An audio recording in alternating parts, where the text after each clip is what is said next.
Ready? Play. All right, Jannik Sinner coming back in his opening match will be against Mariano Navone. Navone picked up a win today, 6-3, 6-3 over Federico Sina.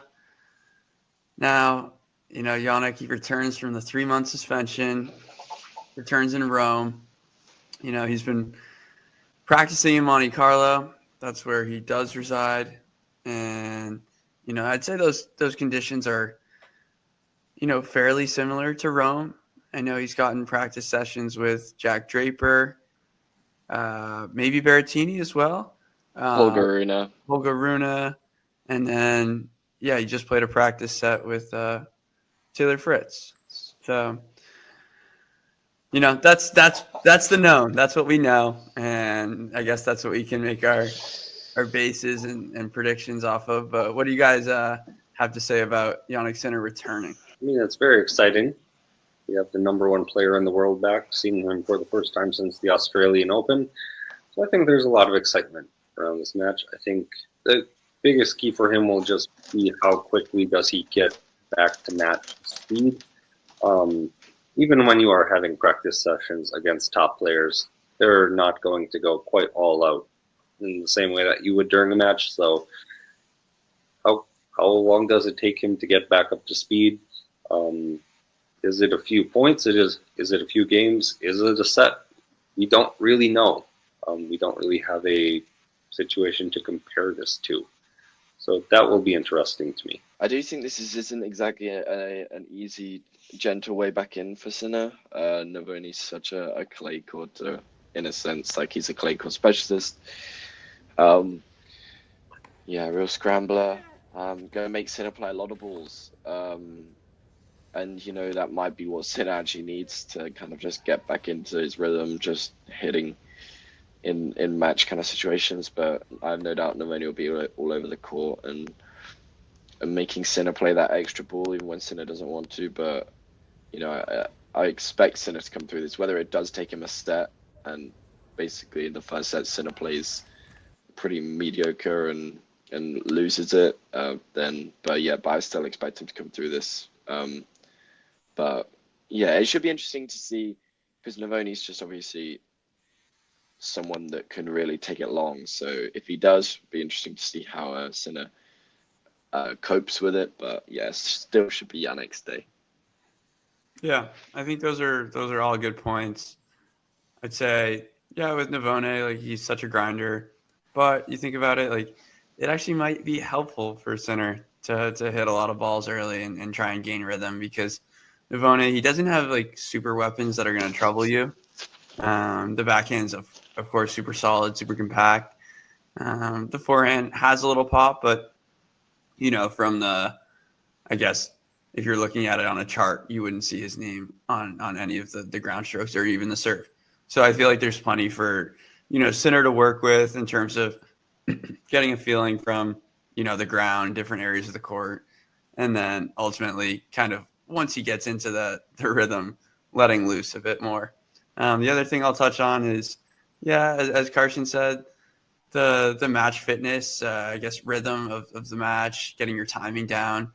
Like for players returning, it's usually not the first match or two, but it's, playing consecutive days, into that third, fourth match. And as you mentioned, if he does get through Navone, there's obviously plenty of trouble waiting after that. And, plenty of guys who are in form. So this is just the first match. It's obviously going to have a lot of eyes on it with the sport as a whole. Sinner being the #1 player in the world, coming back from a suspension, and of course, playing in his home country. So something to look out for. I don't think there's going to be too much trouble, but the first set could at least be interesting. And, we'll see if scoreboard pressure can play a factor. But I just don't think Navone gets enough out of his serve to, pose enough of a threat. And from the ground, it's just hard to beat. I think this will go 3 sets. I think Navone will get enough in this match to force the third, but I think Sinner is going to come through here. If you enjoyed this video, make sure you hit that like button Don't forget to subscribe and click that notification bell so you don't miss out on all things tennis.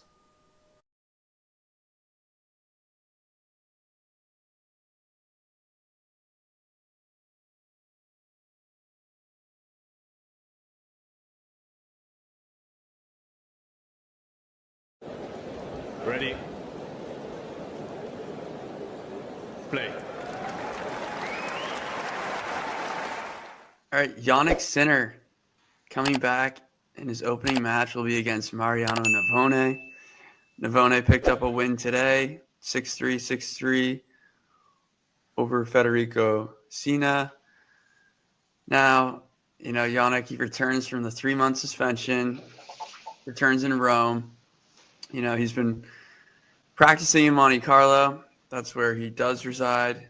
And, I'd say those conditions are, fairly similar to Rome. I know he's gotten practice sessions with Jack Draper, maybe Berrettini as well. Holger Rune. And then, he just played a practice set with Taylor Fritz. So, that's the known. That's what we know. And I guess that's what we can make our bases and predictions off of. But what do you guys have to say about Jannik Sinner returning? I mean, it's very exciting. We have the number one player in the world back, seeing him for the first time since the Australian Open. So I think there's a lot of excitement around this match. I think the biggest key for him will just be how quickly does he get back to match.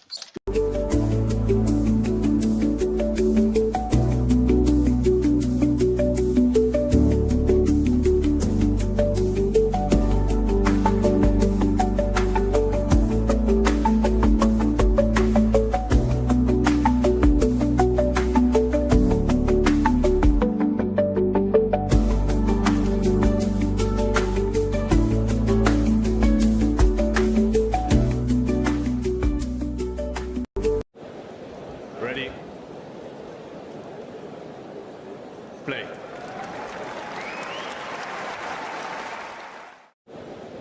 Ready? Play.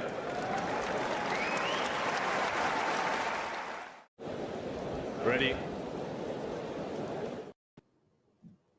Hello, got stuck in a bit of a loop there. I don't know what necessarily happened there. I was about to get ready, play so many different times. Hello and welcome to what is Jannik Sinner versus Marione Navone. A Jannik Sinner who we have not seen grace a tennis court now since the Australian Open final, all the way back at the beginning of January. This feels a bit weird, doesn't it, Bremer? Yeah. I mean, it'd feel like it's got a lot of excitement around it. Just like a lot of hype. You can kind of feel the, I guess, importance of the moment. In the crowd. It's obviously great that he gets to come back in Rome as opposed to other tournaments, but still hasn't made a big mark in Rome in his whole career. So, that's why it also feels like a big match. But obviously, just exciting to watch. Yeah, so just in case anyone is unaware why this is such a bizarre thing that we're talking about, of course, Jannik Sinner. What's that? So I just heard some noise in my headphones. That was also I wonder what that is. So where is it? I'm trying to find the scoreboard because I don't have it up on the screen. Let's do that. Yeah. So Jannik Sinner, of course, was banned for 3 months. He came to an agreement with the with WADA, the World Anti-Doping Tennis Authority, to have his ban reduced. Also to not go to a arbitration. Let's get the fact right here, James. So originally he was meant to be going to an arbitration. What are we going to take him to the to CAS, which is the Court of Arbitration for Sport, and that was to take place. I believe it was in the month around about April, May time. So it would have affected certainly this time of the season. So I think I finally got a score bug ready. There we go. So he would have gone to CAS around about this time last year. They came to an agreement back in February. So instead of risking a trial, which either Sinner's team could have fully won, or WADA could have ended up getting an 18-month ban or a year ban as they were requesting, they came to an agreement for 3 months, which saw him missing the Sunshine. Well, at the back end of the last couple of tournaments during the February period. So he was in Doha when the ban got announced, so he had to pull out of Doha very quickly. And then he ended up missing the Sunshine Double, Monte Carlo, Munich, which he was down for, and then Madrid to be able to come back here for his homecoming, really. As we have Fergus also joining us, and he's a man marred with controversies. People have their opinions about if he should have been, if the ban was long enough, if there should have been a ban at all. But he is playing now, and the chapter, although in the eyes of the public court or public opinion may not be over, from a legal perspective, it certainly is. He will be the only way he'll be missing tournaments now is through injury. How are you doing, Fergus? I am good, thank you. How are you both? Good. We're underway. We're underway. We are underway. It's crazy to think that Navone's ranked 99 in the world, where a year ago he was ranked like 32. Yeah, definitely. I don't think that he was a proper reflection. Like, I was just hearing like Tennis Channel people talk about it, and it's like, yeah, you've never watched Navone, so it's not like number 99 doesn't mean that you just like he's never played an environment like anyway. Just good to watch, Sinner play points again. No, I mean Navone's kind of, Navone was that sort of Argentinian breakout star from the clay court swing back a year ago, getting to the final. It was in Rio, and then getting a couple of deep runs at a couple of the 250s in Europe, but kind of got surpassed by, or didn't really get able to defend most of his points back in February, and the likes of Comersana and Ugo Carabelli have kind of overtaken him as this year's sort of Italian, new riser from that period of the calendar. Yeah. I mean, I'd say they're kind of on a similar level. I wouldn't say like one is really out there much better than anyone besides Cerundolo. Cerundolo is far and away the best Argentinian player on tour by an absolute mile. But I'd say the rest of them are all in like a pretty similar grouping. Yeah. Even Echeverry now, it feels like that, but yeah, Echeverry's kind of slipped down from that 28 to 30 mark and is now, what is he, 58? Yeah, I don't know. It hasn't been good. Yeah. We'll pull along there by Sinner, but he is 40-15, now 40-30 in the lead. Some very big results today. Very big results. Siontek. It has been a day of upsets. Key's gone. I believe. I don't know. I haven't checked the Shelton score in a while. What's the Shelton? Yeah, Munar's up a double break, serving for the set. Yeah, well, there you go. That was going to happen, wasn't it? Yeah. Slow clay. I mean, come on. Let's get real there for a second.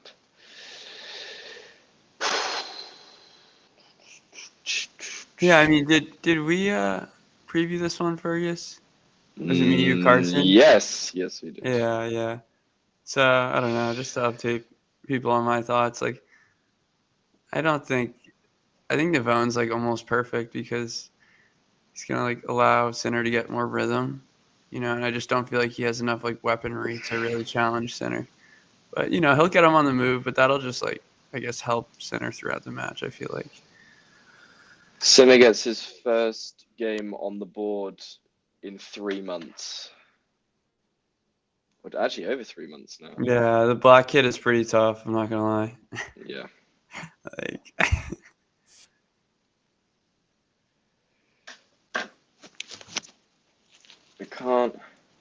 I can't believe.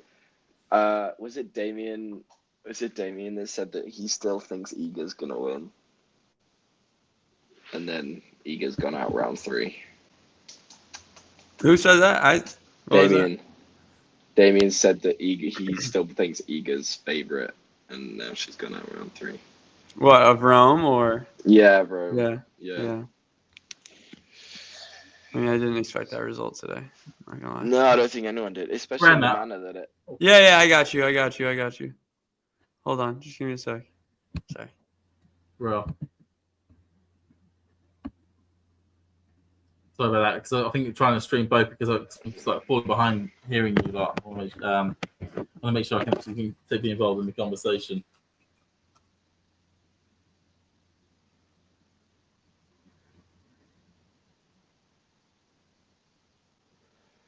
Too big on the backhand side. Immediately just picking up where he left off, really. It's like insane.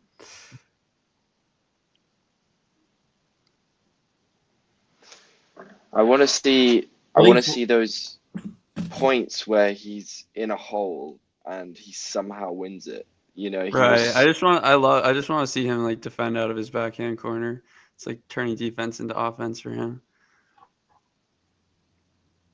I mean, this is the interesting thing, is the fact that he hasn't been injured, and how much is actually the sinner of that final going to be able to still basically rock up, because you'd expect, given that there's been no injury, you'd expect, you know, at least certainly 80 to 90% of the form that Sinner has to still be there. Of course, it would be hard to expect the whole 100%, given that he's been out of the game for 3 months, and for a good chunk of that, he wasn't even allowed to hit a tennis court. But it is interesting that he is looking already incredibly solid. And no real issues caused by Navone at the moment. Navone hasn't really got going yet, I would say. But, you know, there's not too many weapons of mention. As Sinner completely misses that return. I bet it's definitely more difficult to return on return to play on clay as opposed to going back on the hard courts. It's already his weakest surface, you'd say, so.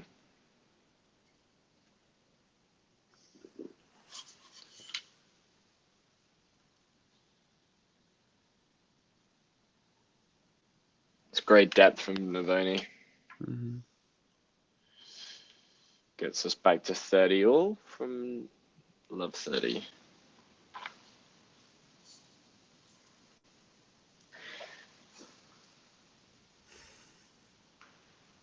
If you're Navone in this situation, obviously Sinner's first match back, I don't know how you're feeling, whether you feeling strong about having a chance because he hasn't played in ages, or whether you're still facing the world number 1. I feel like if you're going to beat the world number 1 at any point, this is probably the time to do it, right? Oh, this is such a great opportunity. I feel like you've nothing really to lose here. Yeah. Go out and play your tennis and enjoy the moment.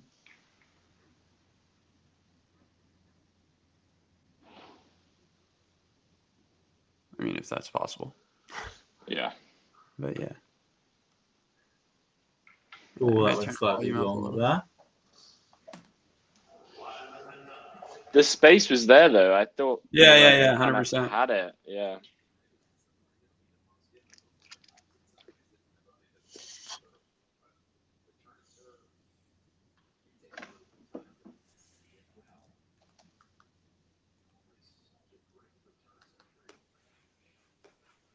All goes for the no. Just slightly long.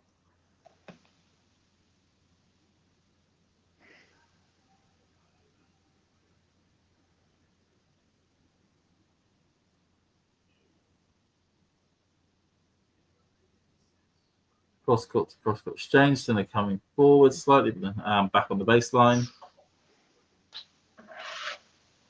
Pulls it. Oh, that was a shot.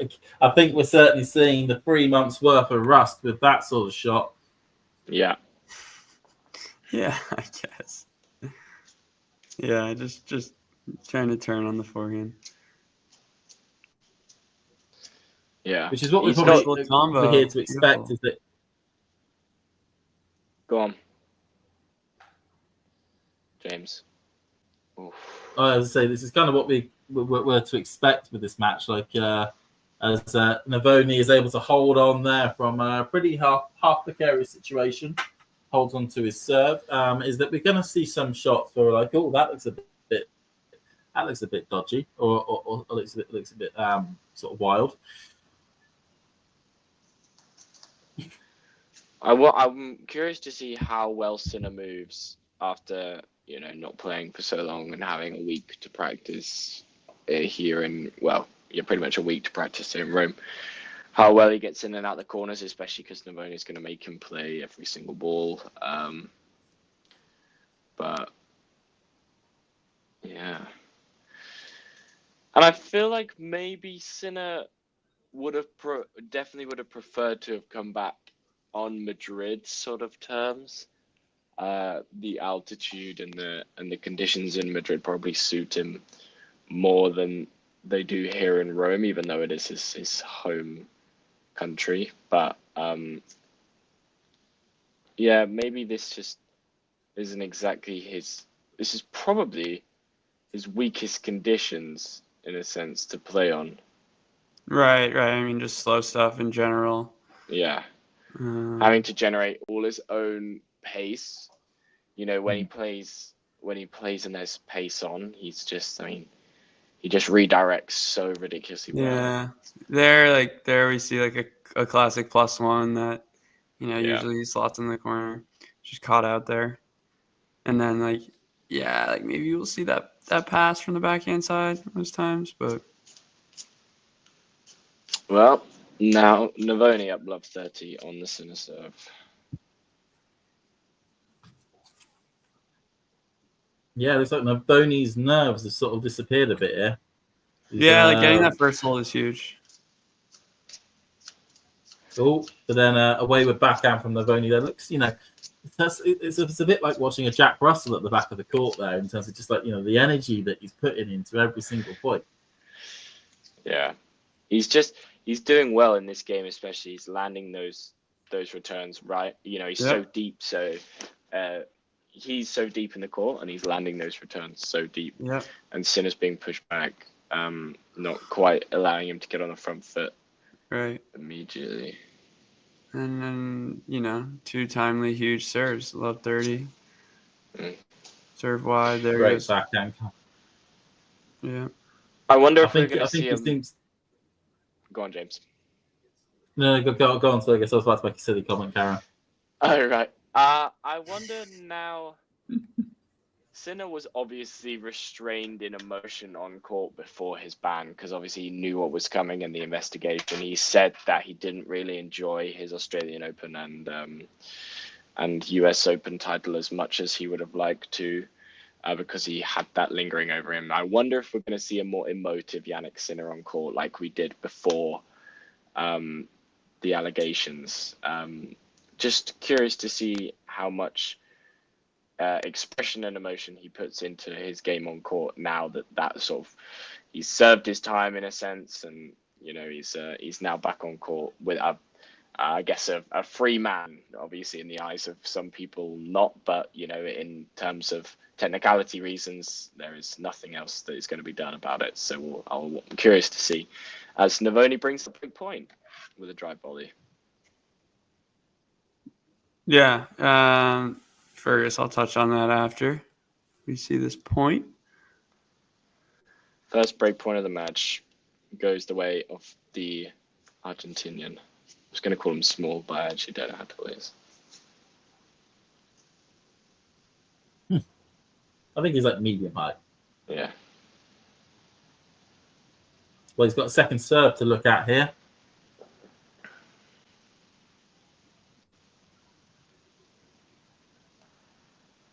Sharp backhand cross court, backhand both of them up the line from Sinner. Wow. Just on the line. I mean, that is playing with margin. That is playing also, with margin. playing the fine lines. Yeah, that's That's impressive.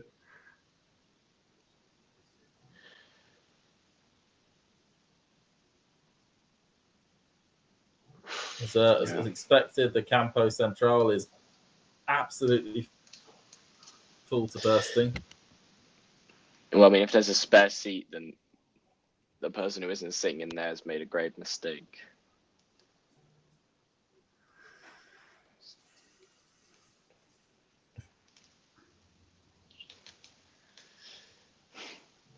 Yeah, where is Nerlan? Jake, I agree. We need Nerlan in here. Yeah, He's probably actually in the audience.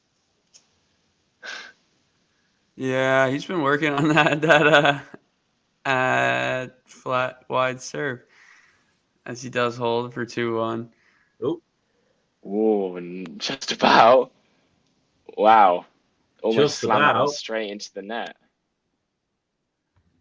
He's got away with it. Yeah. Holds Anyway, for 2-1. Fergus, to get back to your point about like seeing like more emotion out of center, I feel like just don't see that happening. I feel like this is almost another opportunity for him to, I guess, be even more center-like in a sense, where he's just going to go about his business. I feel like it'll take, a bunch of tournaments, maybe not even until, US Open, where people are like open and kind of more friendly with him. I feel like it's going to be a little bit of a slower re-entry for him in terms of, I guess, locker room presence and on-court like emotions. He's Jannik's center, as some of our The robot. into the chat. Exactly. And now he's got the PR. I thought that was a funny comment in his ear. So I don't know. I think it'll take some time is what I'm saying. Yeah. It's always a fine line with tennis players in terms of, how much you show emotion, how much do you hold back, because you show too much emotion. Maybe that takes too much emotional energy and then you end up not playing as well. But similarly, if you keep it all bottled up, you could be quite flat. And then when you get pumped up for those big moments, you may not be able to do so. So, for him, his balance has always been more to the, I'll just keep myself to myself. And whereas when it comes to Alcaraz, we always see him being a lot more emotive because that's how he tends to get the best out of himself. Nerlan appears from the depths, called it, and he ask and you shall receive. I'm sure. Yeah, Zverev is kind of Alcaraz and Zverev is so kind of the biggest like contrast. Zverev shows very little emotion on court. That's a very nice backhand from Sinner. Oh, lovely backhand, short on the court, and just launched himself onto it. Yeah, I'm a big fan of Sinner's kit at the moment. It reminds me of the Darth Federer kit at the US Open. I think he's the only player I think I've seen who's actually been wearing the current Nike stuff for the clay court season that's actually managed to work out. Yeah. Runa and Draper haven't changed from their Indian Wells kits. So something tells me they're going to be sticking in those kits right until Wimbledon all whites. Yeah, probably. All right. Just a really good sequence of points here now for Sinner.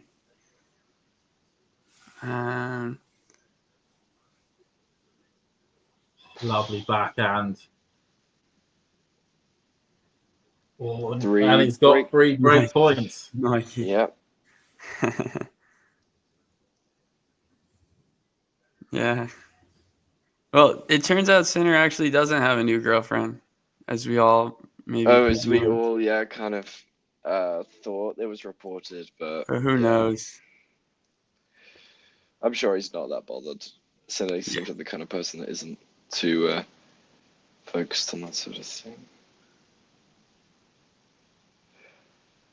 Paints the line with the forehand, but still got two more to save. Oh, just about. Just about. Just try to go for the shortest angle possible with this forehand. Yeah.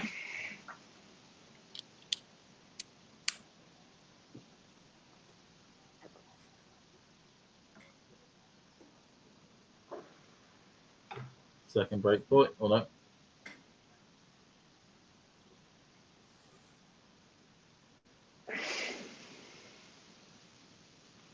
I've got this feeling that we've had all these questions about how Sinner's going to play throughout this match and whatnot. We're probably going to come out the end of it going, yeah, he's playing well enough. He's probably going to win the tournament.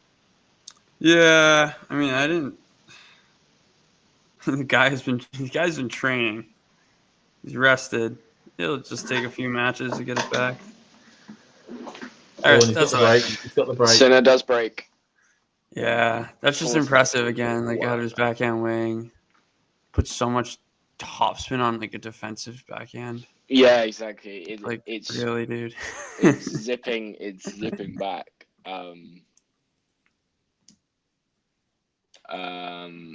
Is zipping back off the line when it's a defensive shot, and Navone's kind of stuck for choice there. It's got so much heat on it when it's a defensive shot, and there's not much Navone can do.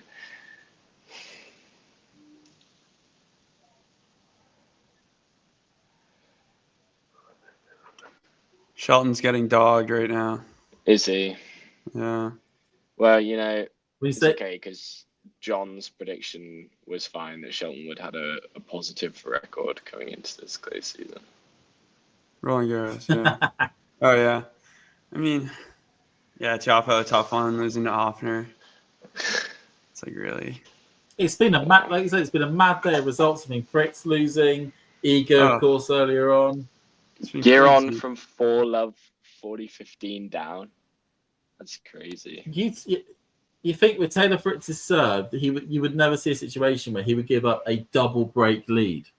Right. Yeah. Well, it's like, even on a slow play court. It's like what was it, Monte Carlo, where Berrettini and Jarry played, and like Berrettini was like, oh no, Berrettini Navone played. That was it. And Berrettini was like 4-love up in the second, and then got it back to 4-all, and then was broken for 6-4. Like it was a double break. It's the first time. Really? Like it's rare you see like people with serves like Berrettini's or Fritz's, like that double break. Did he end up getting the double break? I saw it was 1-4-love 40. What in the Giron in the second set? The Giron Fritz match. He got 4-love. 4-love. It was 4-love. Oh, it was 4-love. Wow.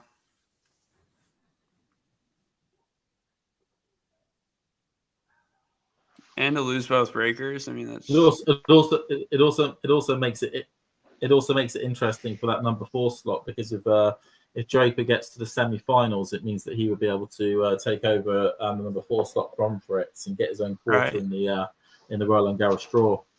It's actually really. He probably will have to come. Yeah, it's a big result.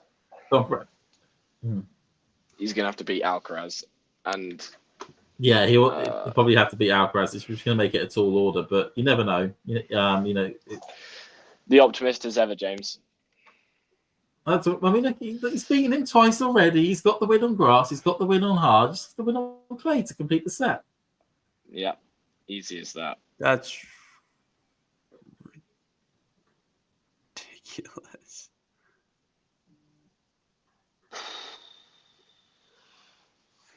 Yeah. I mean, you just forget about how good Sinner is until for 3 months out, and then you watch this and you go, yeah, he is just.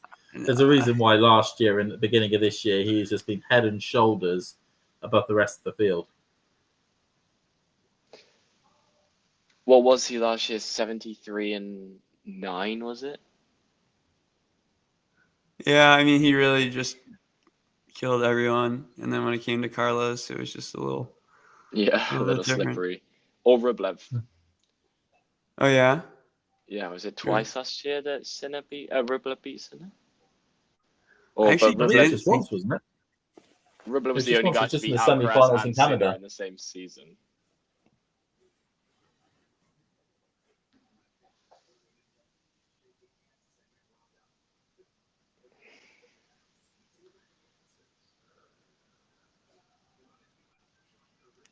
Navone is showing off the foot speed. Yeah, absolutely. You can't. You'll do well to drop shot Navone with how fast he is around the court. It's a pretty good drop shot too. Yeah, no, it's not a bad drop shot either. I mean, you're gonna have to send him all the way to Naples before you can even try and attempt a drop shot against Navone and him not get to it.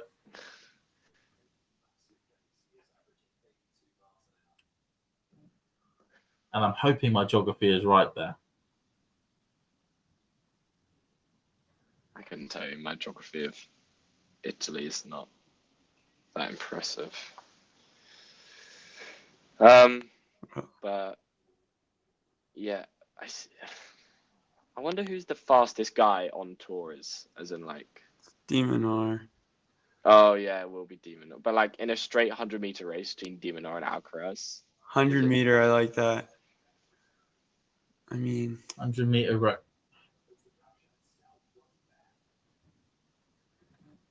Who'd be quickest? I feel like ADM would still win. I think I still back Alex. Just about. As Sinner holds for 4-1. I feel like Foki could be a sleeper in an 100. He got absolutely wrecked today. Yeah, was it bad? He I feel like did. he just 2 and probably just pulled the plug, or I don't know. 2 and It very much feels like with Foki that it's he had a great start to the clay season because he tends to be one of those players that can adapt to the surface very quickly. But he just hasn't. But as soon as players start catching up, like they have, and then he's just ended up dropping in level after the excellent runs that he had in Monte Carlo and Barcelona.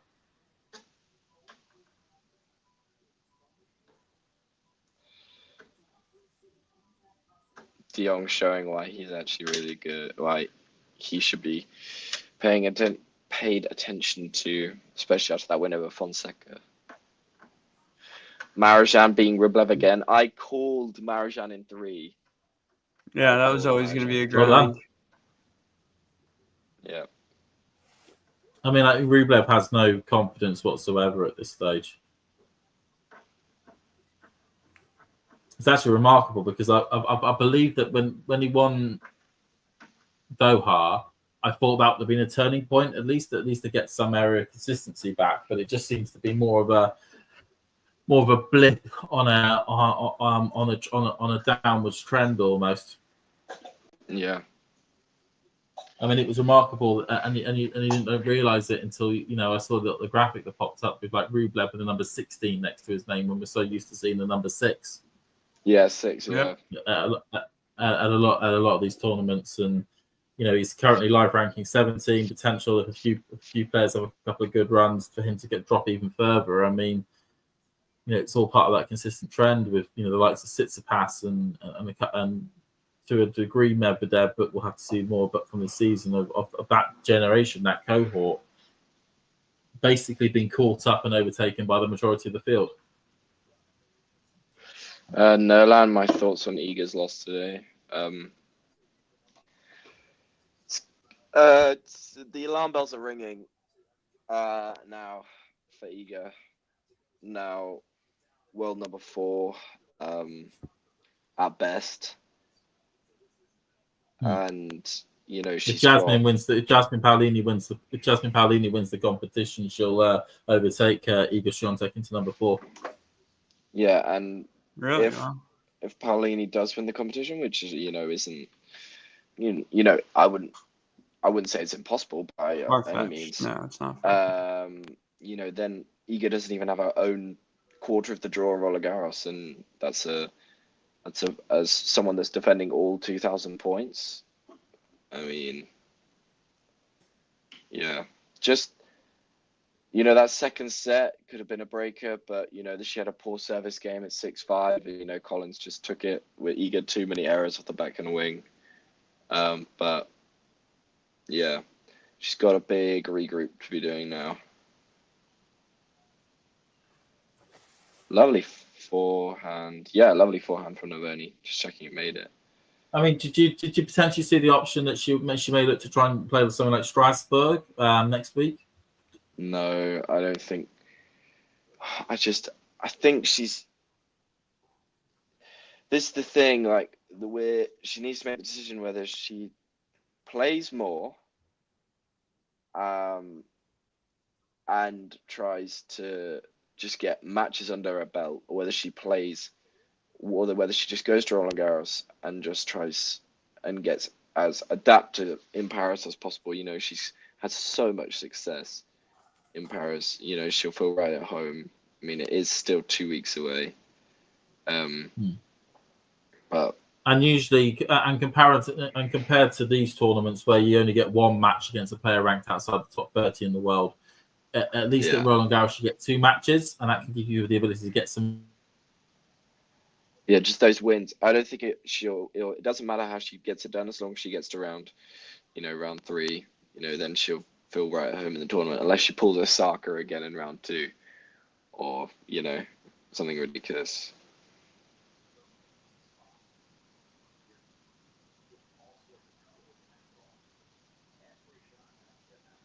Navone did hold for 4-2, so just the single break at the moment. Momentum rolling, so that when you.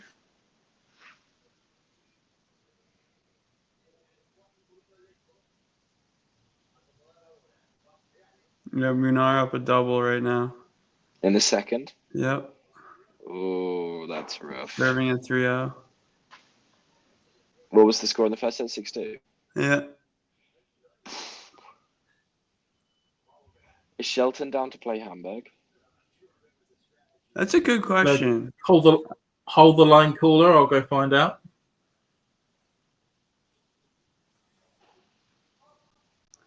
My guess is he would not be. He's not down on either Hamburg or Geneva. Yeah, I don't think but he that will. doesn't stop it. That doesn't stop him potentially trying to get a last minute wild card. Yeah, low key, he probably will play it. It's going to be interesting. He has round 3 points to defend, doesn't he? Where? In Roland Garros. Yeah, who'd he beat? I remember he beat Gaston. I can't remember. Let me pull up his activity log. He lost to was it Felix he lost to? That's crazy if he lost to Felix in round 3. Dude, Felix pulling out is crazy. Yeah, 2 good. Yeah, he beat Hugo Gaston, Kei Nishikori. Actually, was mainly down to retirement from Kei, and then lost to Felix Auger-Aliassime quite comfortably. He did lose to Felix. Yeah, it was a blowout. Yeah, I remember watching that match. I was just trying to remember whether it was Felix or not. Felix obviously pulled out the tournament earlier today, didn't he? Hugo Dellion's playing Sablefield right now. I mean, if that isn't that, if that doesn't have South American clay court grind written all over it, exactly. Thiago Zivot versus Hugo Dellien. That's a Rio round of 16 match right there, if I've ever seen one. On like Catcher 2 with a raucous crowd on one grandstand. Yeah, exactly.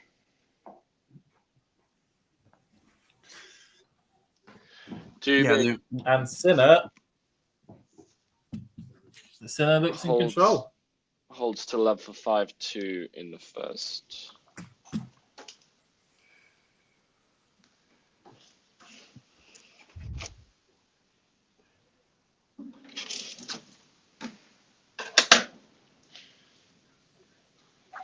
I think, this is going to be interesting to see.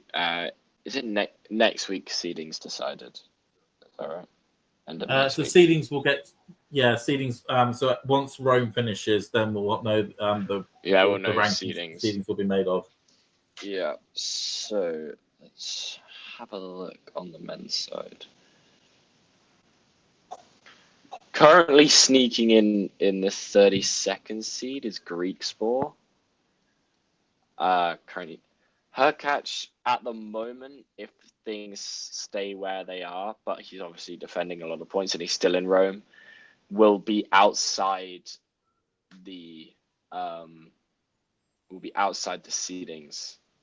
Yep. Are you looking at the right list? Because my list has her catch 32nd, Greg Spore 33 on the live rankings. No, my rankings take away the points that he's defending already this week. So yeah, but I've got the live rankings app up, and it's got hold on. Sorry. Yes, you are correct. You are correct. Sorry, it wasn't updated from earlier. That's my fault. Okay, no worries. So Hercatch is the last seed. Yes. But Well, that'll help him. That'll help him out a bit for Roland Garros. But I think, as we know, Hercatch. My memory of Hercatch a lot is actually getting involved in 5-set epics on like courts 14 or something in round 1 and 2 of these tournaments. Yeah. Of You Roland can Garros. count on that.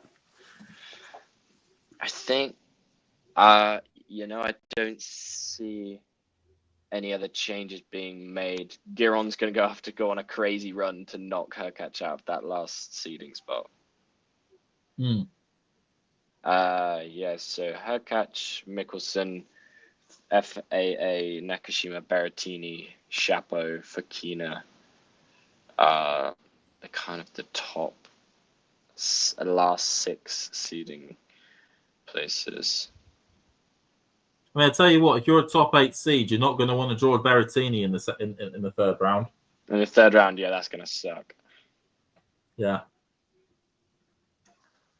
Yeah, I mean, although he's had an early loss here, you also potentially don't really want to be drawing Dadovic Fakina either. No, you don't. Whereas looking at it, you'd probably be, you'd be praying for either a Felix or a Shapo or an Alex Mickelson, because then you feel as though that would be a bit more of a straightforward contest for you to get through to the fourth round. Yep.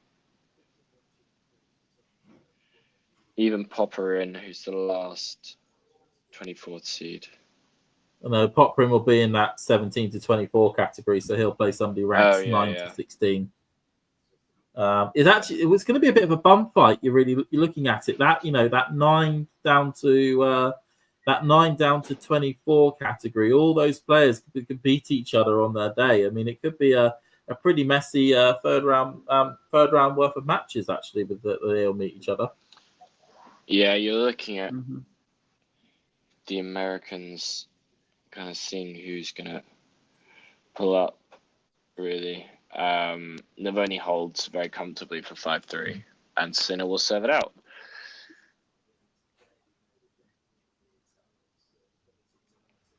You're thinking Cerundolo's got a, Cerundolo, Mahatch, Mensik.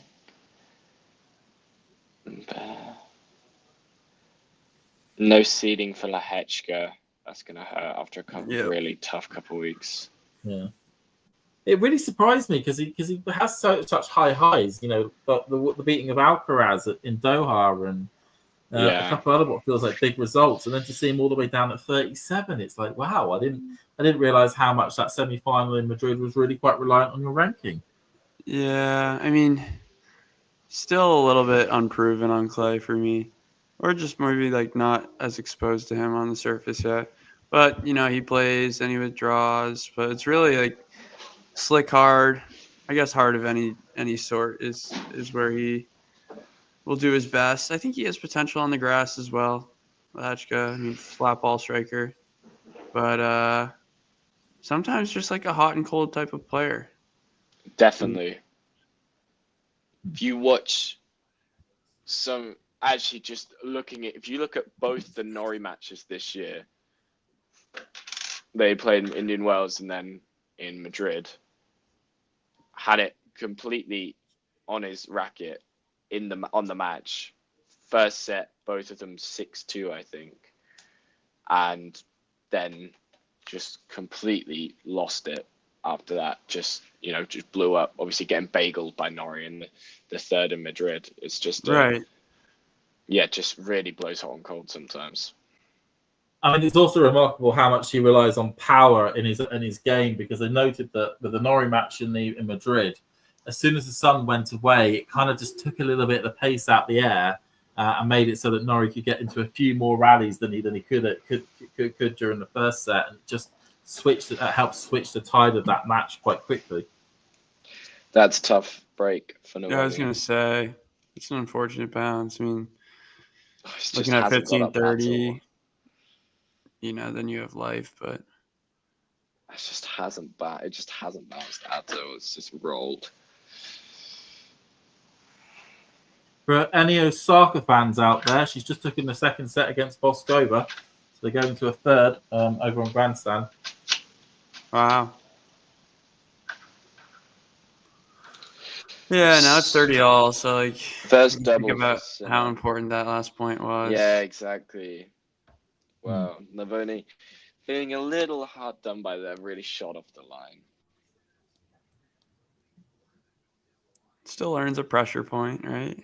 Absolutely. It's probably Sinner's first pressure point. Oh, well, no, absolutely. He saved break Yeah, point. the break point. Saved break point, yeah. Yeah, he went kind of like big backhand up the line. Yeah, he did. And I he's mean, got this a is some of the second things set that to Sinner.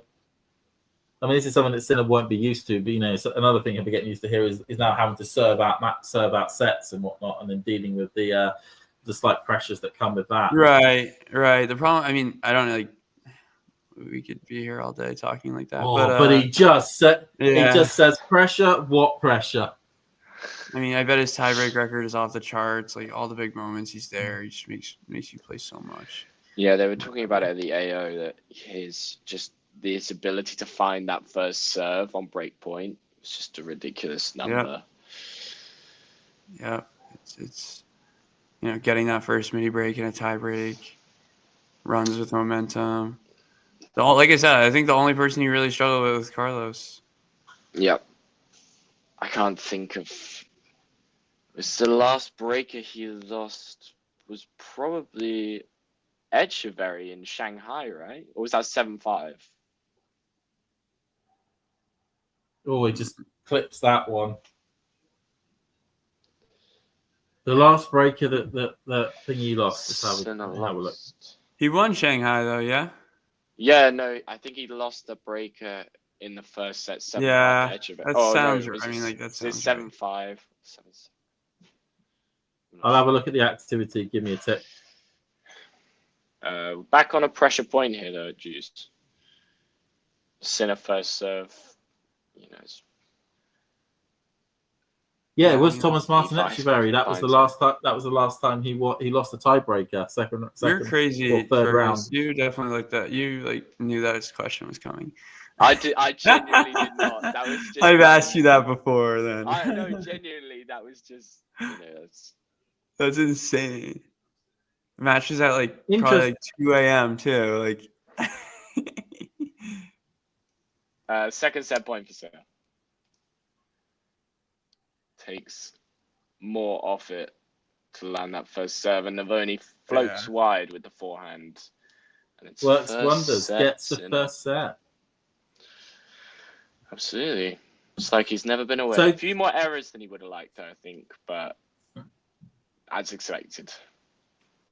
So to repeat your exercise there, Fergus, that you did about the seedings for the men, looking at the women's draw, or the women's ones, it's currently sitting at the last person at the 32 at the moment in the live rankings is Olga Danilovic.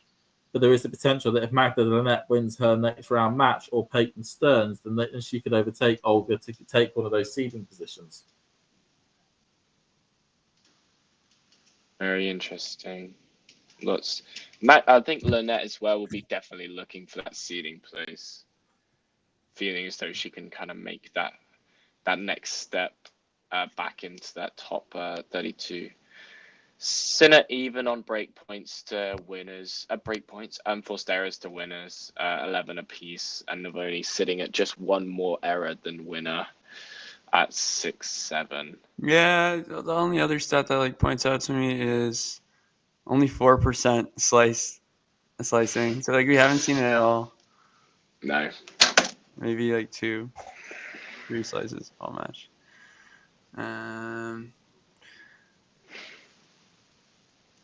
Carson, thanks for joining. Don't forget to like and subscribe. Carson's very new to the channel. Yes, Peyton Stearns, huge win. I don't know. I mean, slow clay. I feel like anything can happen with these Americans. But Danielle Collins figured it out, so.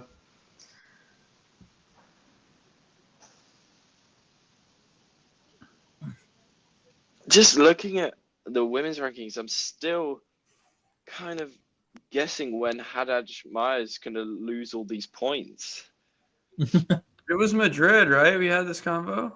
Yeah. Oh no, We've had US Madrid. Open, she has round 4 points in the US, and then she won the title at 500. Oh, Asian swing, yeah. Yeah.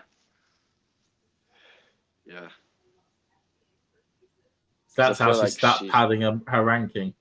But I know, She's got a Madrid was on terrible that form. list, yeah. I don't know. Yeah, I think it was, but she's still 23rd in the rankings. I mean, she only loses around about 50 points. Around about 50 points from the French Open. So it's going to be a while before any points really start dropping off of Beatrice. Mm. Yeah, I mean, at that point, you just make a final season push. All right, I think this is the first really important game for Navone. You don't want this match to slip. Done fine so far. You know, Sinner's play. You've given yourself at least a few chances. I mean, that's all you can really ask for when you're playing Sinner. But Yeah, absolutely. has to be a little bit, better earlier in the scoreboard as he did with his last 2 service holds. I have to say, I'm really glad at the fact that Rome have got on Central and on Grandstand. They've got the singles nets. Yeah, that was crazy. That was crazy to see. I mean, I don't know who makes that decision when it's allowed versus when it's not, but yeah, I found that really intriguing. It's Great just forehand it's from something. Navone. It's something I think we've been calling for. I think the players have been calling for, because why is it that only at the Grand Slams do you play with singles nets and not at the main tour events around the calendar? Especially as these a lot of these tournaments, certainly the Masters events, can afford to have a load of singles and doubles nets stored somewhere and to drill holes in the ground to build in those 2 net posts. Yeah, I mean, the answer is yes, they definitely can. Is it, Oh, it's so good. Yeah. It is so good. That was phenomenal.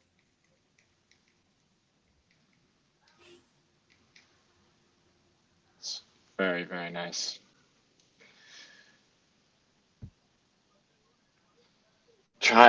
It's an understatement how ridiculously hard to do that it is. Yeah, The yeah. amount It's of very, the amount of times I've tried to do that. oh, I try. It's so appealing. Yeah. Just get nowhere with it. He did that from close to the baseline, doubles alley. Yeah.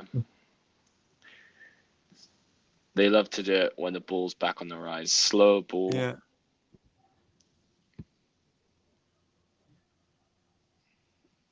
Oh, I mean, went that too big. return is ridiculous. I mean, he set himself up with a perfect jeez. combo. Carson, first time viewer, absolutely. Patrick Moratoglu influence. I feel like he has a silent influence with nearly everything that goes on. He says it, everyone's yeah, whatever, and then everyone's kind of okay, maybe, and then they kind of just give in. I feel like there are so many things he talks about that I feel like he's a very Marmite character, which I find strange because I quite like him, but Yeah, what was that term? I think a lot of the term you used? a Marmite character. Do you not know Marmite. that? It You never means, heard of that saying? You either love him or you hate him. There's no room in between. Yeah. I like him. Have you never heard that term before? No, I haven't. It's a very British term, I guess, isn't it, James? Yeah. Do you know Vegemite? Do you have it? Is that maybe another one? That's Australian. That's Australian. Shelton loses 2-1. Yikes. To Munar. That's now twice he's got him this season. Once in Dallas on indoor hard court, and now here. I mean, I think a lot of the reason why there's a lot of dislike. I'm not going to use the word hate. I'm going to use the word dislike for Patrick. It's just down to the fact that people don't necessarily think he's a good coach. He's just been very good at almost latching on to players that are already very good, and then claiming that he's the one who's been influenced to get them. Well, yeah, I mean, he just jacks his his UTS tour. Like I think it's a great event that he puts on, and there's definitely so many positives to to it. that, you know, to whatever type. Yeah, and then he's got his and then he's got, of course, his academies that are dotted around the world, where they're incredibly well stacked. They're incredibly well, you know, created academies with lots of fantastic top quality courts and equipment and facilities. And then loads of players like to play there, and then he tries to claim it as like a Moratoglu, you know, effect and whatnot. Yeah, I mean, yeah, you know, he does. Then he's I got think he his, does a good job on social media too. Like, you know, yeah. I still have friends who like don't really care much about tennis, but you know, they're sending me his clips and like, you know, making some comments. So you know, he has influence. He has his husband and wife relationship with Holger Rune, which kind of rekindles every year and a half. Right. Yeah. But he's with Osaka at the moment, isn't he? Yeah, I love that. I love that pairing. Yeah, Osaka and Moratoglu. Great last name, by the way. Oh, Sinner's parents are here. Oh, I mean, when was the last time we saw Sinner's parents? I mean, I guess in Rome, when in Rome, I guess. Yeah. No, they never. He always says that how they like never come. I mean, it's a long way to travel. I mean, they still live in the mountains. What's his hometown called? It's got a weird name. But they still live there. So it's still. I remember watching his documentary on Eurosport back in January, and I forgot what it's called now. Because he was going to be a skier, wasn't he? Yeah, it looked like he was going to be a skier and chose tennis as he was a very good athlete all around, by the sounds of it. Yeah. Yeah, decent decision. There was that they played that clip of him playing his first ever ATP tour match against Thompson. I can't remember what's his first name. He's the guy who does No Majors podcasts. Stevie Johnson. Stevie Johnson. Yeah, Johnson. Him playing his first ever ATP tour match against Johnson, and Johnson said like, "Yeah, there's no way this guy is good. Like, he's like, I was just playing so bad. Like, he's never going to win anything." And then obviously now, you know, 3 Grand Slams later, and yeah, because he was a bit more of a slower burner Sinner when he came on when he broke onto the main tour. He managed to make his way up the Futures and the Challengers Tour pretty quickly, but he was a bit more of a slower burner when it came to the main tour. He got to himself in the top 10, but then sort of stagnated for a couple of years. Hooked up with Cahill, and then it's kind of propelled him to the top of the game that we can see at the moment. Yeah, it's a very different situation to the Alcaraz sort of situation where Alcaraz was literally just went from strength to strength immediately, hit the top, very top, and then kind of stayed there. Whereas Sinner kind of crept his way, not crept, but, you know, made solid progress and then kind of stayed in that sort of top 8, top 12 area. And then 2024, he kind of just, you know, blew up, didn't he? So, well, ever since that, the being sick in Beijing, he's like, yeah, post peak Sinner. Yeah, sick gate, post peak Sinner, yeah.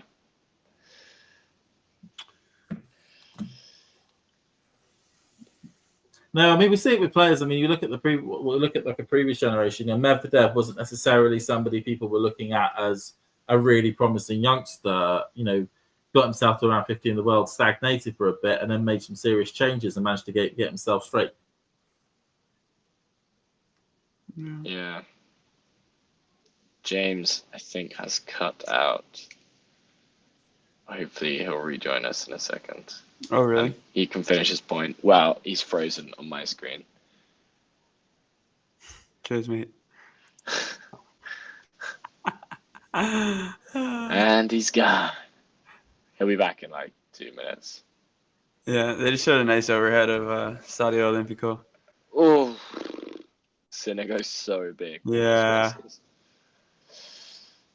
Like, I don't think you could actually go much bigger than that, to be honest. Yeah. Sorry, Jake. I missed your comment, but I'm doing well. Right, Just am I woke up back? with some nightmare results. He is back.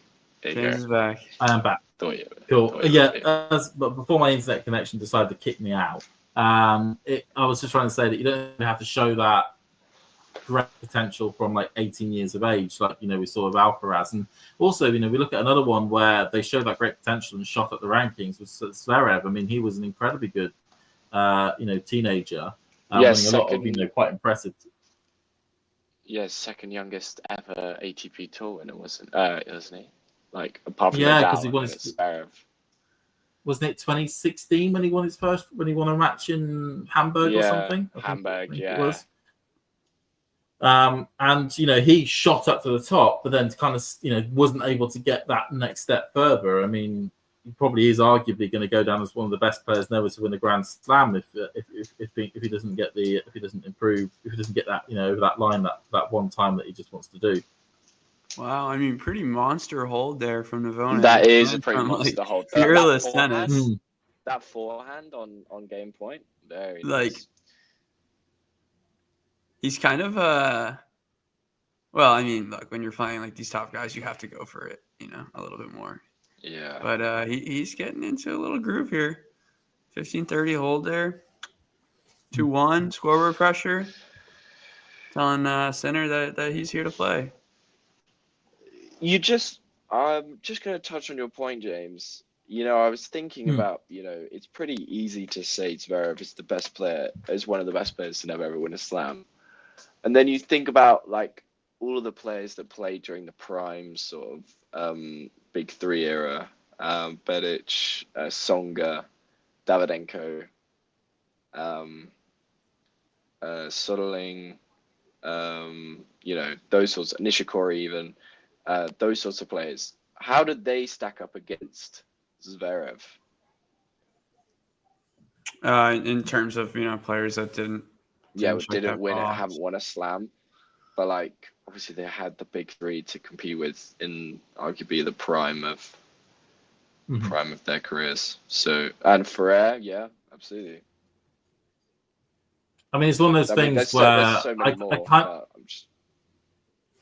I kind of feel like last year's Zverev would be able to be slightly better than maybe a Tsonga or whatnot at their prime. But certainly, I think the rest of the field, you'd have to say that those players, like you say, Tsonga, Berdych, Ferrer, Monfils, even to a degree, they were probably better than a Ruud, than a Tsitsipas, than a Rublev. Yeah, I think that's definitely a fair assessment. Yeah, I don't want to bring this in the conversation too, but how much has tennis changed in the last 10 years? I don't know, a decent amount, but that's just another thing to think about. I think that point is valid, James. Where it's it's the one credit you kind of have to give to Zverev is his ability to have at least kept on top and to actually at least develop some small parts of his game in the latter part of his 20s, where we've looked at Medvedev, Tsitsipas, Rublev, and whatnot, and they've just stagnated. They haven't changed anything. That has still kept them as a relevant force at the top of the game. Yeah, I mean that serve used to be an issue, didn't it? And he's fixed that very nicely. Now it's probably the second best on tour. So, yeah. And there was still the possibility that if there is a Grand Slam where Sinner and Alcaraz end up either not playing or get knocked out early for whatever reason, at the right tournament, against the right opponent, it could happen. Yeah. Of course, a lot of it now will depend on the almost that new generation that in that sort of early 20s, the likes of Draper and Mazzetti and Feast and whatnot. If they are about to then start hunting Zverev down. I think all of those players' styles, can trouble Zverev. Yeah, I mean, off the top of my head, I can recall wins for Musetti and Fils over Zverev last year, and Draper and Zverev have never played before. So, yeah. Musetti beat Zverev in Vienna, and Fils obviously beat him in Hamburg last year. Yeah, I mean, we're not even talking about Yeah, and probably actually the what was it, the 500th final of the year, I would certainly say. Yeah, was that Zverev final. That was brilliant, and for a tournament which takes place straight after Wimbledon on the clay, when it's quite hard to gauge a narrative from it, to have such a brilliant final was a real treat. Yeah. All right. I mean, here we go. So it's an important point here. 30-all again, and you can definitely see that this is Sinner's weakest surface. If he came straight back in, on the hard court, against Navone especially. Right. That's a very different proposition. Yeah, that's why I didn't like people talking about the 99th ranked player. Yeah. I'm like, bro, this is prime conditions. Yeah, for him, just sliding around as much as possible. Slow, heavy play, Because in reality, this is similar to all those players that for him, for Sinner, this is like Monte Carlo version of Sinner. Literally just rocked up to the clay courts, done some practicing, but hasn't got any really matches on the surface to start testing himself against established clay courts. Whereas the rest of sorry, go ahead, James. I would say whereas the rest of the field, they've those players that aren't used to playing on the surface have now found their feet and are now playing well on it. Right. I didn't that camera angle is what I was going to say. I didn't. I just had no clue. I couldn't see how bad he missed that. But anyway, break point here. As you talked about. I'm all for court level camera angles, but that is too court level. I mean, that's just terrible. Anyway, second serve. Oh, Navone's gonna be killing himself. In terms of style, I think you're a little bit ahead of me here. But yeah, I just seen that was a terrible miss from Navone. In terms of style, do you mean Ghosty? Do you mean tennis playing style, or just personality style?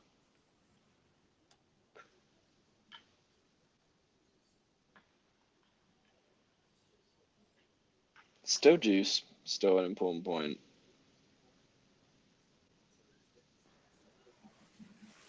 The police helicopter's still raining up above. Yeah. Well, last time I checked, it was Juve were a goal up around about the 65th minute. Oh yeah. I just love the fact that you got quite an important football match taking place next door, because it's going to decide Champions League places, and the match finished 1-1. That helps Juve more than it does Lazio. Yeah, that was this interesting rally here, because Sinner was, I guess, not tentative, but was just content to play up the middle and kind of make Navone decide. And Navone was just trying to up the pace here, and he redirected that backhand kind of up the line, and then gained confidence kind of throughout the rally. But just once again, a lockdown showing on such a big point. Yeah, I mean, in the beginning of the rally, Navone had such good depth in the court on the backhand side. And, you kind of felt as though Sinner maybe was in a little bit behind in the rally, but it does so much to turn it around. Okay, tennis playing style. Fognini, really? I mean, in terms of tennis playing style, yeah, that was going to happen as soon as he went cross. Yeah, I was I've seen this way too many times, and he didn't even hit it that cleanly, but... We've seen this. We've seen it before. Musetti definitely. If you Musetti, Musetti is definitely the one. On clay courts, I absolutely love watching Musetti, and it was really annoying that he was playing at the exact same time as a lot of the Brits on Friday, so I couldn't watch his match. And I think he's going to be playing at the exact same time as Emma and Chak tomorrow, which is even more annoying. What time? He's like, I think he's like second on. Yeah, he is. He's second on tomorrow on centre, so around about midday. Or midday UK time, 1 o'clock local time. Christ knows your time, unfortunately, Bremer. Mm-hmm. Yeah, I mean, here we are again. Just like every hold is important at this point. Every And point. I think Sinner now would certainly want to get a breakpoint chance. I mean, I don't think he actually has had a breakpoint since the Since the he break. broke Navone in the Yeah. yeah. It's kind of been a bit comfortable for Navone recently. well, yeah, he had love 40 and he took the second one. Is that I think in? it was. Jeez, that just clipped it. That just clipped the line. I mean, that is playing with every inch of the court possible. Yeah, Navone? Yeah. Yeah, he's stretching margins at this point. Yeah, I actually think I prefer watching Nardi over Berrettini, to be honest. Berrettini's great to watch, but I just think this. No, actually, I would take Berrettini. I'd take Berrettini over Sinner. Yeah. Yeah. We will just add to everyone in the audience, we are enjoying watching Jannik Sinner, even though we're trying to now name players we'd rather watch Yes. instead of Jannik Sinner. Yes, absolutely, we are.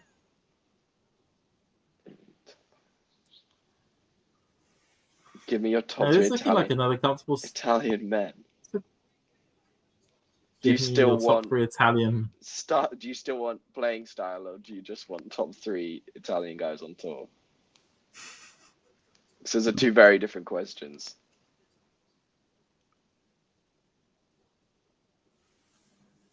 I mean, Great that depth question from could be Navone. that question could be so open. It could be any Italian man. I mean, True, yeah. True. Navone holds for 3-2. Playing style. Musetti. Coboli. And I'll give it to Berrettini. And then it's what is it? I quite.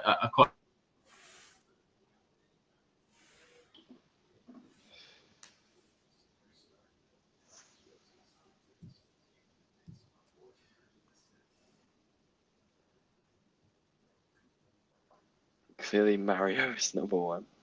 Yeah. Yeah. Well, yeah, Mario is our number 1 Ashley. Italian man, even though he is now half Argentinian. Half Argentinian, yeah. Yeah, that's pretty sweet. Is Musetti still in the draw? Yes, he is still in the draw. He's playing his 3rd round match tomorrow against Brandon Nakashima. So there'll be it'll either be Mario with a broken heart, or it's going to be Vance with a broken heart. I believe it's going to be Vance, probably. Probably No way Vance. Nakashima pulls that out the bag. He has been playing very well recently, though. Nakashima. Which has gone severely under the radar, I feel like, Nakashima's sort of like form this year. He's been very consistent. He's done something, but not anything. Yeah. It's that sort of he's in the in between at the moment. He's in purgatory, tennis purgatory.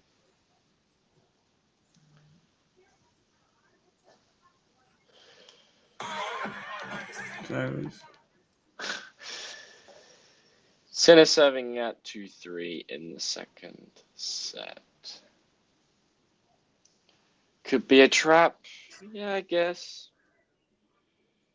But I feel as though as long as he doesn't let the pressure of a home tournament, one of the home favorites, now top 10 player, get to him too much, he should be fine. Especially on the slower clay, Nakashima probably would prefer the faster sort of stuff. Well, I think Nakashima is tricky. I feel like that's the best way to describe him. Oh, thanks for the super chat there, Ashley. Thanks, Ash. Sinner with a pretty bad drop shot, I'd say. Forehand quality in set 2, currently down at 5.6, which is not something that he'd like to keep going. Which is something we'd expect, really. It's, he's not got, it's getting back used to playing, the whole, best of 3 set match and dealing with the dips and the and the highs of how your place, how your forehand, how your backhand responds and whatnot. Yeah, I mean, like first serve percentage dropping for sure. I feel like there's a little bit of like a condition change in a sense. I think the sun's gone. Yeah, Knight's kicking in now. Yeah. And now he's in, he's kind of lost that little mojo he had from the big hold to start the set. And now, in a bit of trouble here at 2-3. But let's see how he responds. That Carson message kind of calls out what you've been screaming about for the last 2 weeks, Brenner. The head-to-head in the WTA website. Oh, wait, I didn't see Carson's comment. I don't know how Carson's... they're making it even. Who's no, comment? as in on the WhatsApp GC. Oh yeah, I was about to say. I want to know is how are they making it even worse? Yeah. Like I was like I'll live with it for a bit, see how I feel when I watch it, a couple of months in with all these new graphics and whatnot. And I like it even worse than even back in Indian Wells. Well, you can't see it out.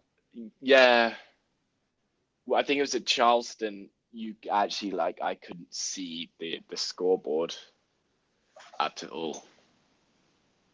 I mean, the worst thing is I ended up watching the Tennis Channel international coverage of Aureus for one of Ayala's matches and whatnot, and they had the old score bug, and I was like, this is brilliant. I could see what's happening in with the scoreboard and the graphics.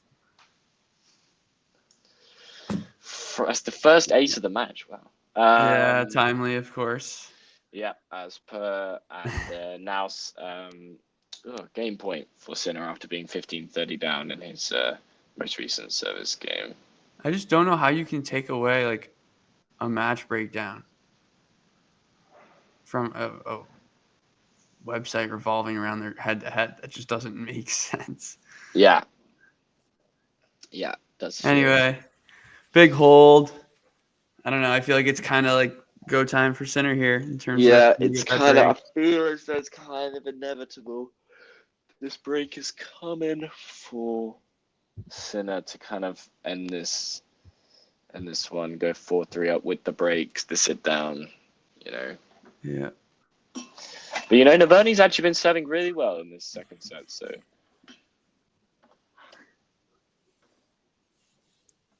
Oh, but you say that's a wayward plus three forehand, or +1 forehand. Sorry. Yeah. Yeah, you feel like Sinner now would just want to put the off. His last service game though, so we'll see how this goes.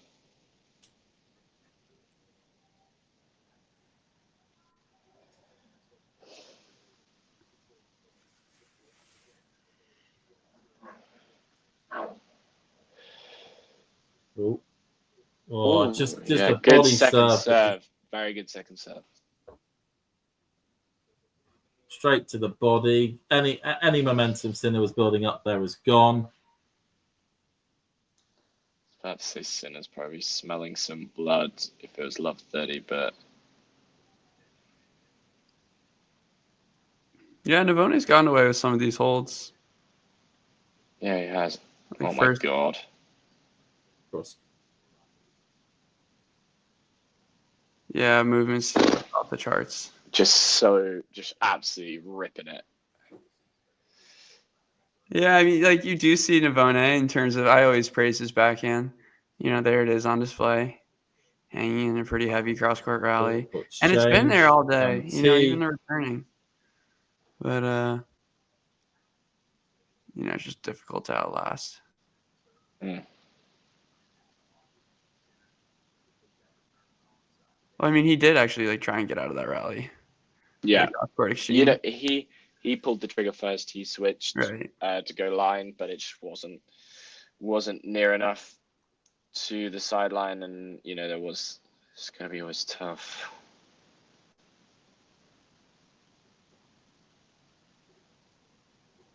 Yeah, nice. Just I was gonna say excellent. Navone showing off the IQ in that rally too. He was actually screwed. Like center took like a rude approach where he went like inside out, heavy deep. There wasn't even like a good return, but at least gave him like the inside in cross court.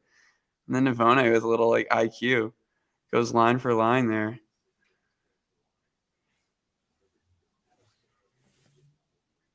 Good header. Yes, sir.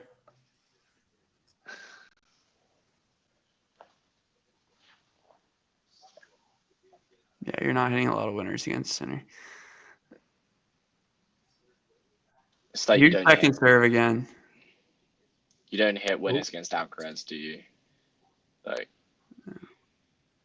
That's just wow. perfect. Yeah. Sinner says, Navone, you can play with angles. I can play with angles too. Mm-hmm. just kind of taking that, chops off that edge of the court and lands the ball right in the corner, and break point. See if Navone can scramble his first break point for Sinner since he broke for 3-1 in the first set.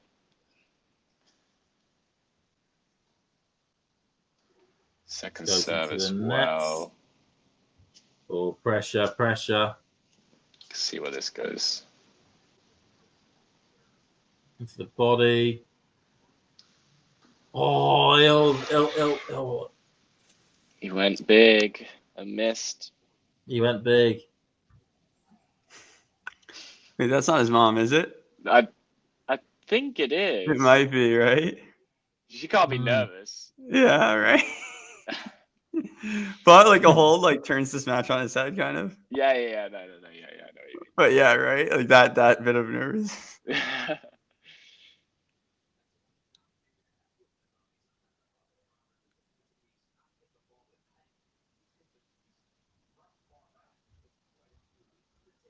Yeah. Just really nice.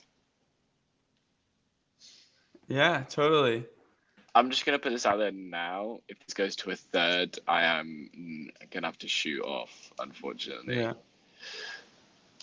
Me likely as well, but we'll deal We'll with that. see. Yeah.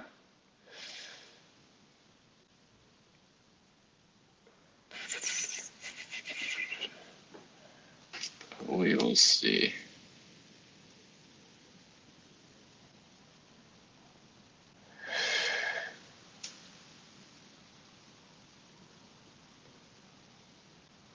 nope. Just short ball. Sinner's on top of it. Yeah. Puts it away. I mean, Navone's ripping it. I gotta give Yeah. him credit. Like he's not like missing like neutral balls here. I don't remember, like, there've been very few unforced errors from Navone in this last, like, Right, yeah, they are all forced. Yeah, he's really just trying to push it, and he's landing it, but yeah, it's tough.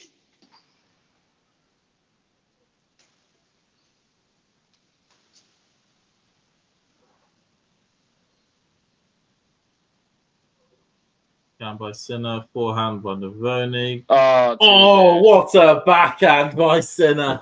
Joke. too good. Oh, that will feel good.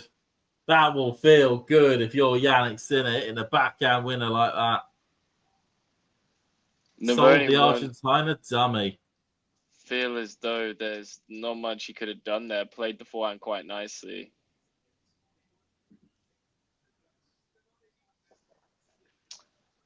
Break point. Goes long. Just Yeah. it's still those pressure moments when you get all those big moments when you get the break. It's just a little mistake that pops up and playing a little bit too much. There's the difference between the 3 months out. You know, Sinner, Australian Open Sinner does not miss that first serve return. Well, yeah, I think he was like also feeling how good he hit that backhand. He's like, I want to just keep ripping. Yeah. Anyway, like the inside out We'll back go hand, to the like, that'd be droppy. pretty good. Oh, he's missed. Oh, but that He's drop, missed. that mistake there from Navone. Another chance here. Third break point chance for Sinner. You're wilding, Aiden. They're It's broken also up. the interesting. It's also the interesting thing for Jannik as well, which is he's going to be probably put on the night session throughout the entirety of this tournament. Yeah. And it's going to have to be dealing with these slower conditions. Which kind of gonna kill it if he has someone like Cerundolo. Or did that Cerundolo Jarry match end? I assume it did. Yeah, he did. Oh, he just hits it long again. Jarry now outside the world's top 150.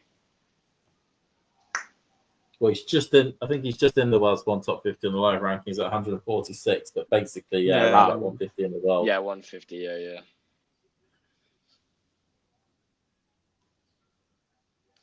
You know, he's going to have a lot of big questions about how he's going to rebuild his career. I mean, I know he's going to be playing. I think at least qualifying, if not maybe main draw in Geneva next week in a couple of weeks, and is already in the Roland Garros. But I suspect of them having to look to play the clay courts in Europe during the grass season and into July and September, July and August to start rebuilding ranking points.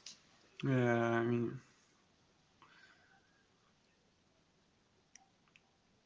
yeah, that's kind of it's the reality. But and he played a good match today, genuinely. What was the score in the second? I knew it was a breaker in the first. Might have been 2. Yeah. No, it was 3. Yeah, 6-3. Yeah. But no, he played well. Anyway, breakpoint center here was his third look. He does make the return this time. There He's you actually go. kept the ball, and he keeping the ball in has given him the break. There you go. Center breaks for 4-3. What did we call it? We did call it. There you go. Easy as. It's amazing how much keeping the tennis ball in the court can win you points. It's crazy. That's what I tell myself every single time I play a match. And, I still lose sometimes. If the ball hits the island, you're going to win. If it doesn't hit the island, you don't get the point. What happened in that Sebud Wield match? Well, against Delian, is it not still going on? It's still going on. Delian's serving for it. Oh, yeah, 15:30. That's it for the night, right? No, Nardi Demonor. Oh. Yeah, that's going on to grandstand up.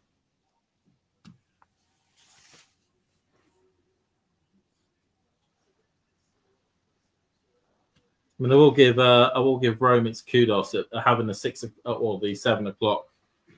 Having the 7 o'clock start for the night session on centre is much better than what they did in Madrid with the 8 o'clock. Yeah, I mean, I think that's almost universal, but I don't know why Madrid does it a little later.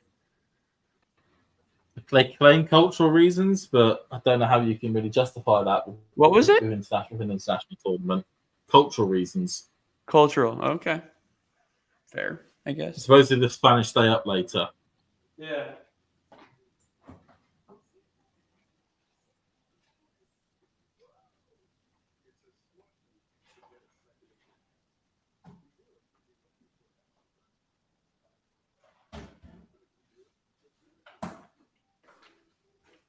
Right, so Jannik Sinner here too. Battle. It's Baptiste. It's big for her. Yeah, Baptiste has been playing some good times.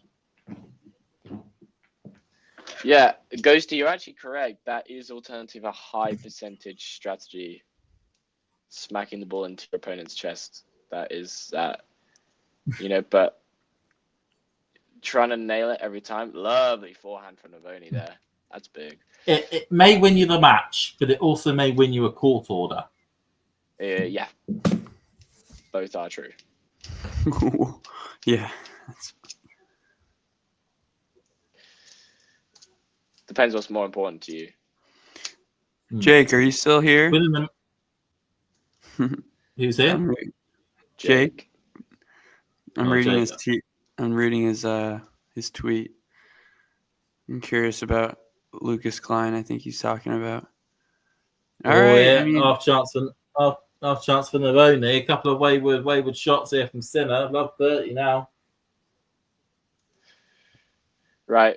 I'm calling it right here. Sinner holds and then breaks Navone for 6-3, 6-3. I like Cool. that We'll call. put that. I'd like to see him try and hold Love 40. Yeah, just to see, Yeah, just to test it out. that like never happens. Maybe he does that on purpose. Yeah.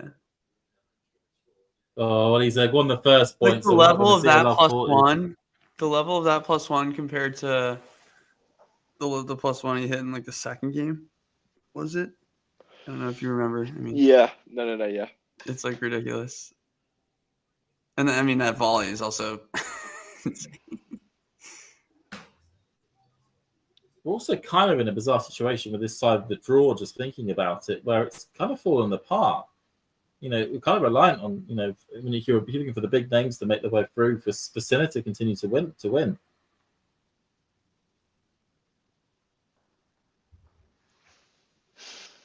I mean, yeah, we got Rude, but you know, as an international name, that is a creepy shirt, but we'll go with it. That is interesting.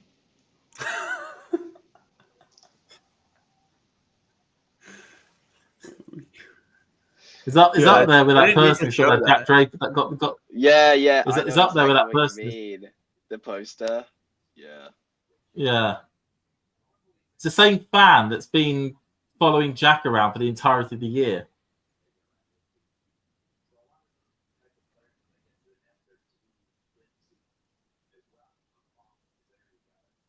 Oh. There's the slicing here. I think that helps out. Curving on the curving on these Oh, balls. it's so it just goes good. wrong. Really is so good. Navone's still alive.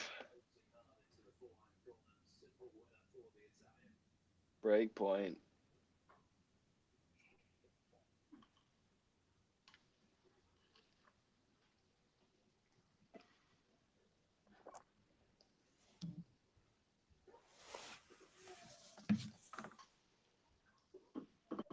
Break point. To get us back on serve.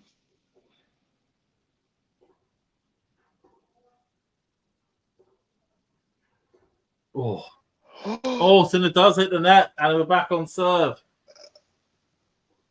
Wow. Damn, well. Just didn't play with enough spin then.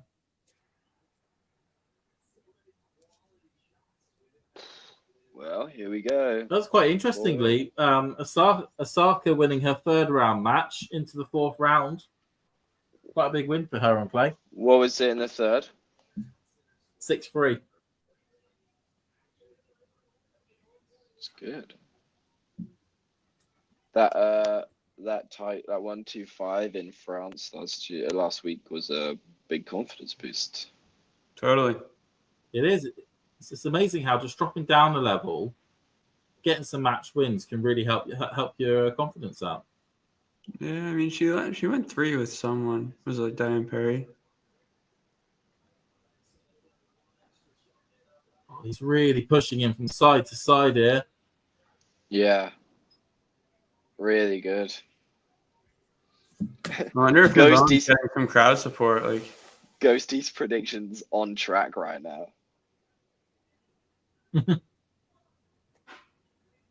Ghosty saying Navone breaks them when wins 8 games in a row. You know, the longer Navone can stretch this out, the more chance he has in this match. For sure. Hmm.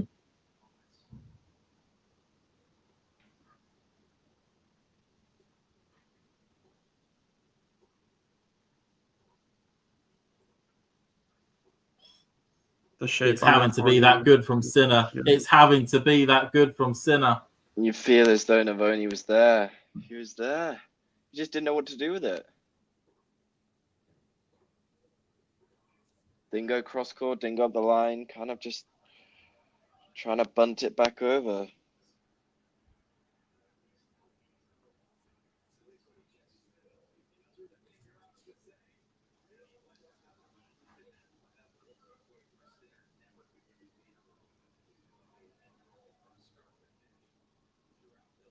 Oh, just frames it. Just frames it. Half chance here for Sinner.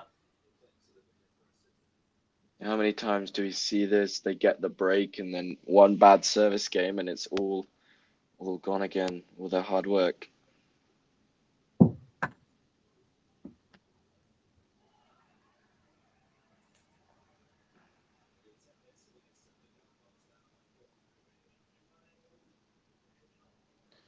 Oof. Oh, but then a bad Really good. backhand there from Sinner, just a stretch. Yeah, really, really good kicker, to be honest. I mean, hasn't hit it with like crazy depth and width like that.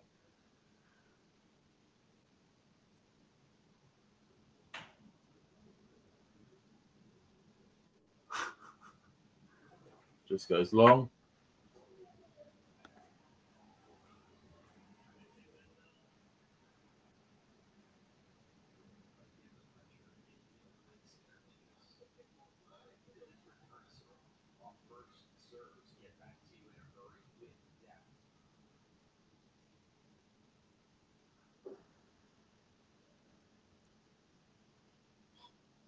Yeah, there it is, like that classic center.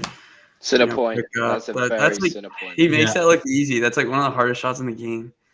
I mean, That's a very it's so very good. center point right there.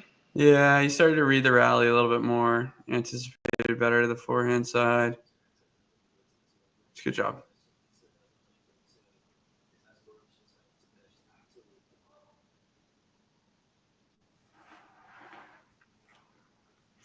I wonder how his mom's doing right Very. now. She's probably lost all her fingernails at this stage. Good kicker again. Short in the court. Sinner just sticking in here. Yikes. And it's a wild one. And it's Jannik Sinner will be coming out after the sit down to serve for the match.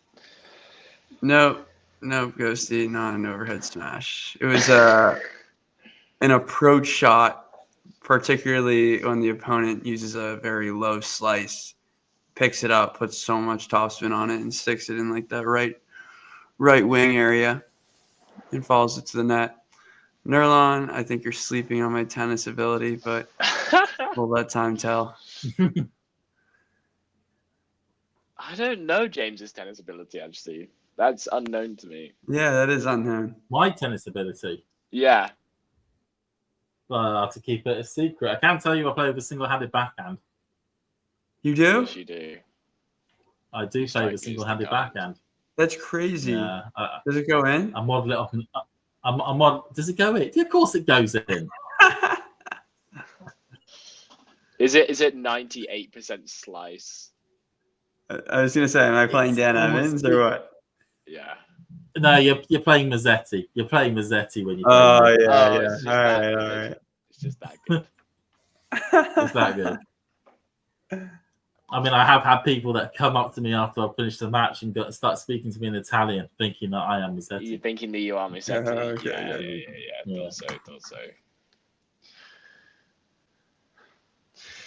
Sinner coming out actually, too separate. But bizarrely. I say bizarrely, actually, my backhand is a better shot. Forehand's all over the shot. Really?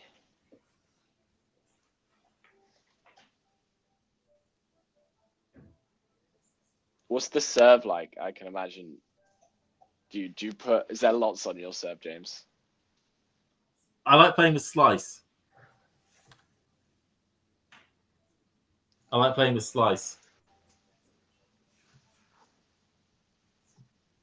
Ghosty, who are you talking about? A sports coat. Who are you talking about? I think you're just talking about fans. Coat? Right. Is that meant to be coat? Sport. Who wears a sports coat to a tennis match? Europeans are so weird. I think it's a bit nippy there at the moment, Ghosty. I mean, it's the sun's gone away, and it's 8:45 at night there, isn't it? And the Italians are used to much warmer conditions, so nighttime there, even if it is in the mid-teens, it's still quite cold for them. Sinner with a very late decision to come forward there was never going to win that point. Okay, it's 18 degrees at the moment, but the sun has gone away, so it will start to feel a bit not warm enough to wear a single layer.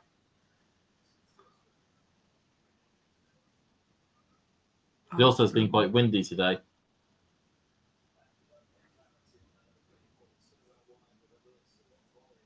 Granted, I'm northern, so I wear a shorts and a t-shirt when it's 12 degrees. Are you northern? Yeah, partly northern. Originally from Yorkshire. How north are you talking? Oh, you're Yorkshire. Oh, wow. So you are north. Yeah. Your mum and dad from Leeds, born in Grimsby, but lived a lot of my life in the south, in Devon and Cornwall, and then on to Surrey, which is where I live at the moment.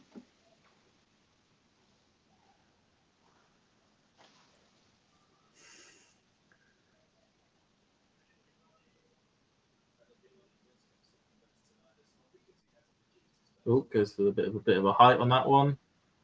So Senna just wants to put this away. Oh, yeah, lovely from. Oh, Navone got that one. It was a bit of a fudge shot from Senna. You would have thought it would have gone cross court on that one. Ended up chinking it off the frame of his racket, really.